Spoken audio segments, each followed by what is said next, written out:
गोलियों से भूना। राजनगर के बघी बाग के पास की घटना बताई जा रही है। पुलिस मौके पर पहुंचकर तहकीकात में जुटी हुई है। घात लगाए अपराधियों ने गोली मारी है। इस वक्त की बड़ी खबर आपको बता रहे हैं मधुबनी से, जहां अपराधियों ने युवक को दिन दहाड़े गोलियों से भून दिया है। युवक को दिन दहाड़े गोलियों से भूना गया। राजनगर के बघी बांध के पास की घटना बताई जा रही है। पुलिस फिलहाल मौके पर पहुंची है। तहकीकात की जा रही है कि आखिर क्या है ये पूरा माजरा। घात लगाए अपराधियों ने गोली मारी है।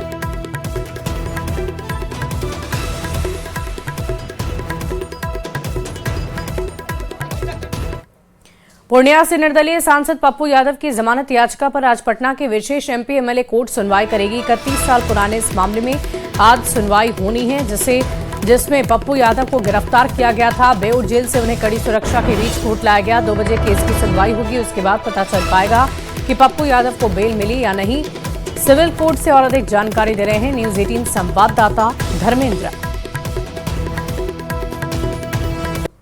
सांसद पप्पू यादव को सिविल कोर्ट लाया गया है। बेऊर जेल से पुलिस वैन में उनको सिविल कोर्ट लाया गया है। शुक्रवार को देर रात पप्पू यादव की गिरफ्तारी हुई थी। एक पुराना मामला था और उसमें गिरफ्तारी के बाद 2 दिनों का जुडिशियली रिमांड उनका मिला था। कल कोर्ट की सुनवाई बाधित हुई थी। बम की सूचना मिली थी, जिसके कारण कोर्ट की सुनवाई नहीं हो पाई थी। आज पप्पू यादव सिविल कोर्ट पहुंचे हैं। उनकी सुनवाई होगी। जहां तक सुनवाई की बात है, 2 बजे के करीब उनके केस की सुनवाई होगी और पप्पू यादव को 2 बजे सुनवाई के बाद जेल मिलेगा या बेल मिलेगा, ये फैसला हो जाएगा। जहां तक केस की बात है तो काफी पुराना केस है और उस केस में पप्पू यादव की गिरफ्तारी शुक्रवार को देर रात हुई थी। हालांकि उनके समर्थकों का कहना है कि जबरन नीट मामले में आवाज उठाया है, इसलिए सरकार के द्वारा उन पर कार्रवाई की गई है। क्या होगा, सिविल कोर्ट क्या फैसला देगा, ये आपको जानकारी मिलती रहेगी। फिलहाल पप्पू यादव को बेऊर जेल से सिविल कोर्ट लाया गया है। न्यूज 18 के लिए पटना से धर्मेंद्र कुमार।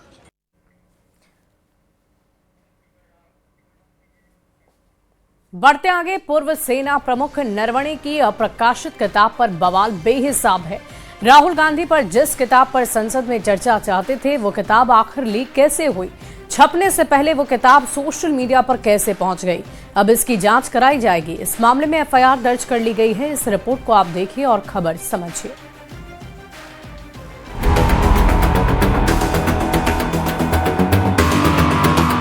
पूर्व सेना प्रमुख नरवणे की अप्रकाशित किताब लीक होने पर एफआईआर दर्ज हो गई है।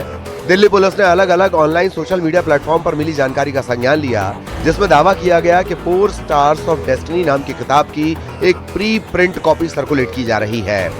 ये भी बताया गया कि इस किताब के पब्लिकेशन के लिए जरूरी मंजूरी अभी संबंधित अधिकारियों से नहीं मिली है।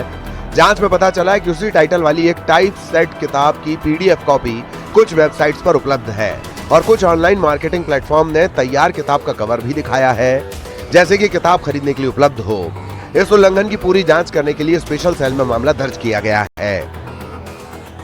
नरवणे की किताब उस वक्त चर्चा में आई थी जब राहुल गांधी ने उस किताब पर संसद में चर्चा की मांग की थी।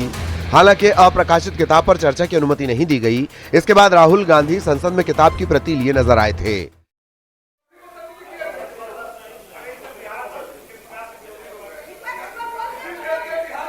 चलिए आउट कीजिए।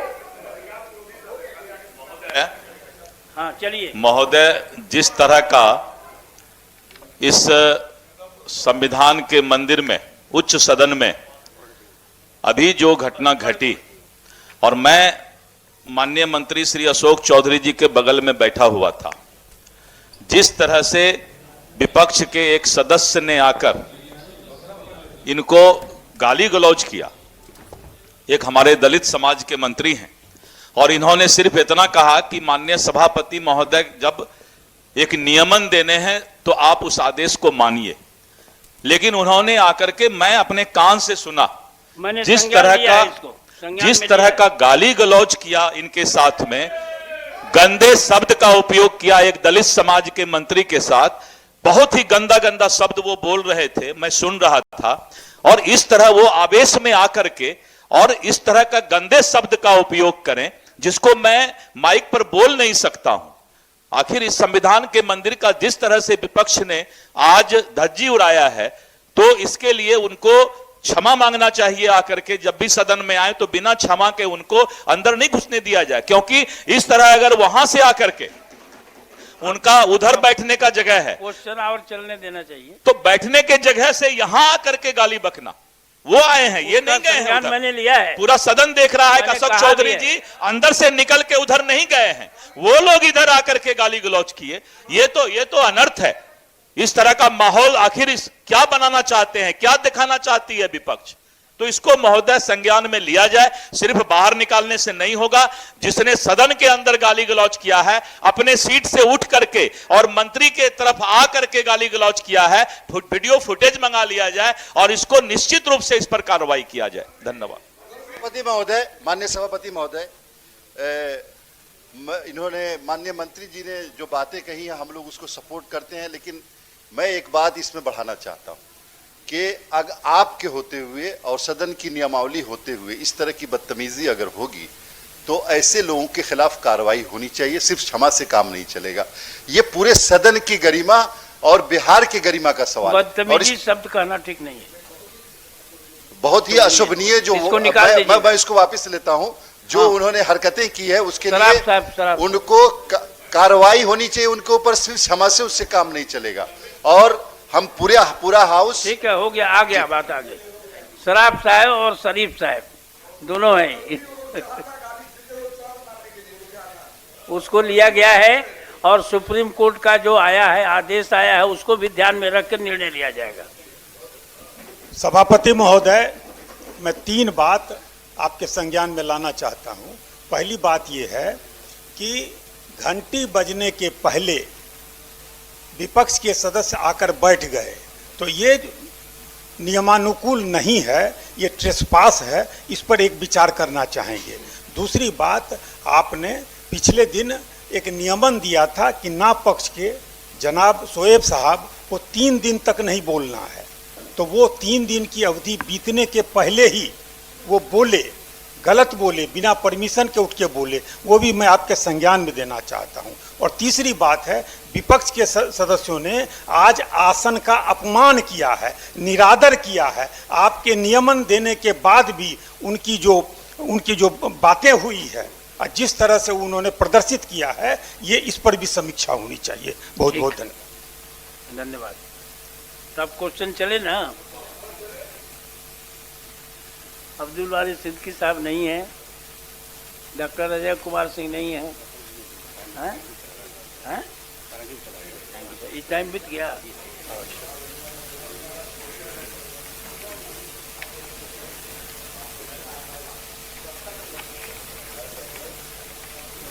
श्रीमती शशि यादव नहीं है। हाँ, तारांकित डॉक्टर अजय कुमार नहीं है। महेश्वर बाबू, माननीय सदस्य महेश्वर बाबू। ना अकेले क्या था, मैंने नया मंत्री है, साथे रहे हुए हैं, लेकिन सर जो ये सवाल है सहसा मूसा चीनी मिल का, सरकार कह रही है कि उद्योग लगाना है, तो 1932 में सदन में आए तब से इनको काम करते देखा। और मैं मानता हूं कि राजनीति के दृष्टि से जो नए लोग आते हैं राजनीति में, जहां एक और अपनी पार्टी के विचारों से हम लोग आते हैं और वहीं जनता के बीच में भी एक मत लेके आते हैं, और जनता का मत जब मिलता है तो कई मुद्दों के साथ हम उनके से जुड़ते भी हैं, लेकिन उन मुद्दों के साथ, अपने विचारों के साथ आगे बढ़ने का जो कला यहाँ पर सीखने को मिलता है इस सदन में आने के बाद, कि कैसे हम अपने विषयों को भी उठाए, अनुशासन की गरिमा को भी रखें, और साथ ही साथ ये भी कह सकते हैं कि अपने जनता की आवाज बनकर भी हम बैठे। तो कहीं ना कहीं इस पूरे तीनों विषयों को साथ में लेकर एक विधायक के रूप में हम यहाँ बैठते हैं, और यहाँ से सदन की भी गरिमा कैसे बढ़े इसकी भी चिंता करते हैं। मैंने मुख्यमंत्री जी को कई अवसरों पर देखा है। 2006 में मैं पहली बार विधायक बना अध्यक्ष जी, और तब से लेकर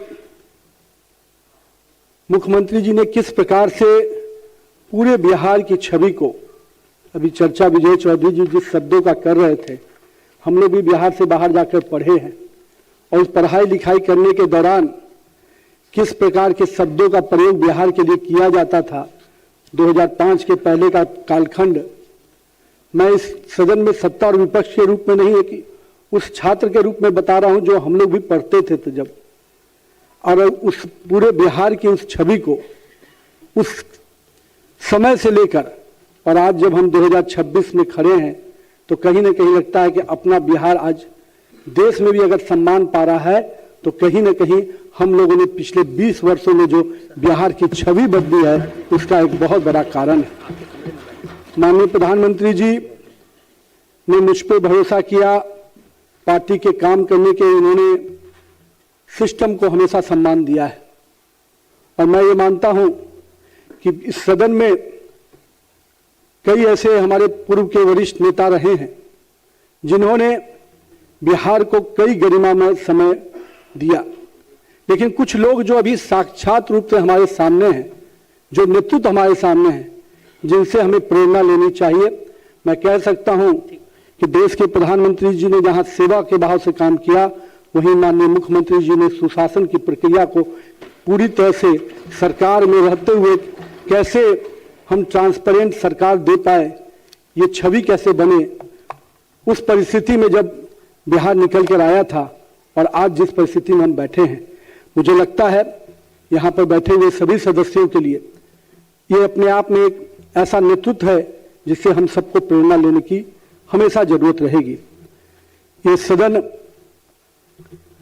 मेरे पिताजी के मृत्यु के बाद मैं भी सदन का सदस्य बना और मैं एक बात कई अवसरों पर कहता हूं, अध्यक्ष जी, मैं भी नहीं जानता था जब राजनीति में नहीं आया था कि एक व्यक्ति समाज में कितना बड़ा स्थान पा लेता है राजनीति में आने के बाद।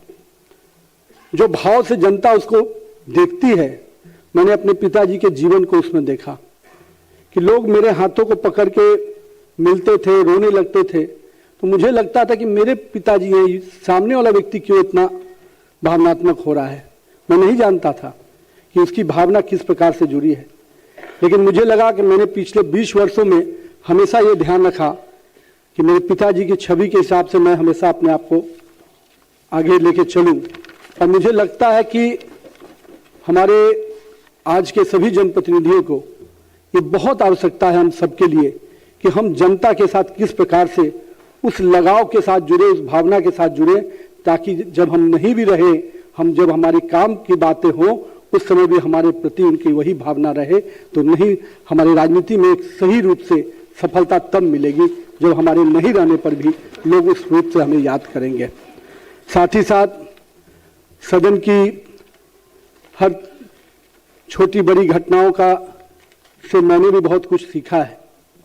हम लोगों ने सदन में सरकार में रहते हुए सरकार के विषयों को कैसे उठाया जाए, कैसे अपना काम विधायक के रूप में कराया जाए, और साथ में विपक्ष में भी रहे तो विपक्ष की भी जो गरिमा होती है उस गरिमा के साथ कैसे काम किया जाए। दोनों ही समय में हम लोगों ने काम करने का मौका मिला और मैं मानता हूं कि मेरे राजनीतिक जीवन में इस सदन का कामकाज को देखकर बहुत कुछ सीखने का मौका मिला है।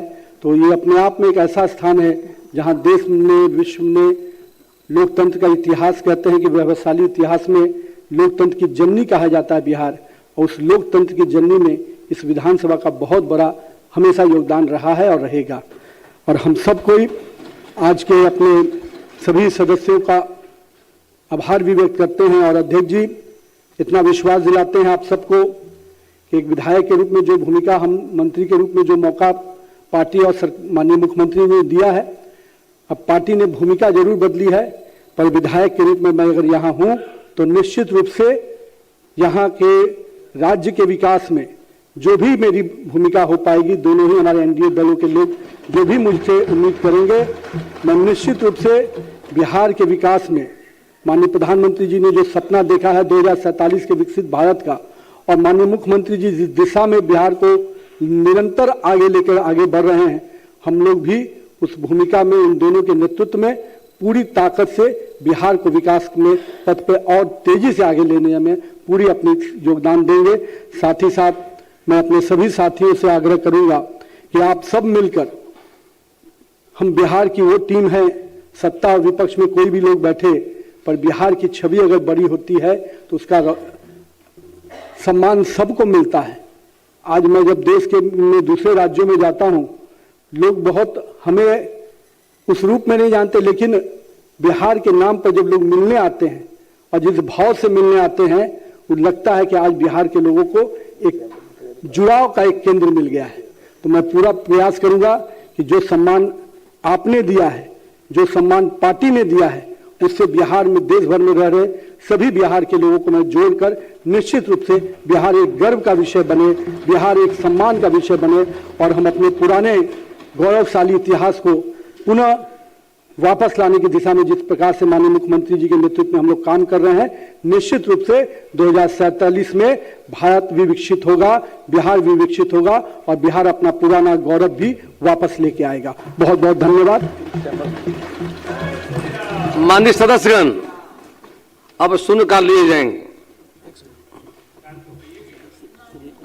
शेष लिए जा रहे हैं, आएगा इसके बाद आ जाएगा, आ रहे हैं।